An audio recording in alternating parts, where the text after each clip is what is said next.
টাঙ্গাইলের মধুপুরে ঐতিহ্যবাহী ঘোড়দৌড় প্রতিযোগিতা অনুষ্ঠিত হয়েছে। শনিবার দুপুরে টাঙ্গাইলের মধুপুরের আকাশী বঙ্গবন্ধু ক্লাবের উদ্যোগে এবং ওয়ালটনের সৌজন্যে ১৪তম ঐতিহাসিক ঘোড়দৌড় প্রতিযোগিতার প্রধান অতিথি হিসেবে উপস্থিত ছিলেন বাংলাদেশ সরকারের মাননীয় কৃষিমন্ত্রী ডক্টর আব্দুর রাজ্জাক এমপি। আবহমান বাঙালির ঐতিহ্য রক্ষায় সবাইকে সচেতন থাকার আহ্বান জানিয়ে মন্ত্রী বলেন, ঘোড়দৌড় আমাদের ঐতিহ্যবাহী সংস্কৃতি। সুস্থ বিনোদনের পাশাপাশি ঘোড়দৌড়কে কেন্দ্র করে মানুষের মধ্যে ব্যাপক উৎসাহ উদ্দীপনা সৃষ্টি হয়। পুরো মধুপুর উপজেলায় উৎসব আনন্দের আবহ তৈরি হয়। সেজন্য ঘোড়দৌড়, নৌকাবাইচ, হাডুডু সহ সকল লোকজ সংস্কৃতিকে আমাদের ধরে রাখতে হবে। বরাবরের মতো এবারও ঘোড়দৌড় প্রতিযোগিতায় অংশগ্রহণ করে প্রথম স্থান অর্জন করেছে নারী ঘোড়সওয়ারি সোনিয়া।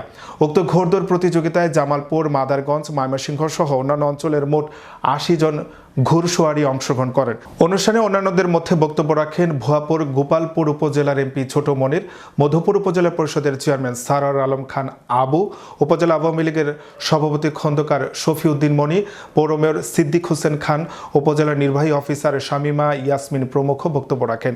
অনুষ্ঠান সঞ্চালনা করেন কবির হোসেন।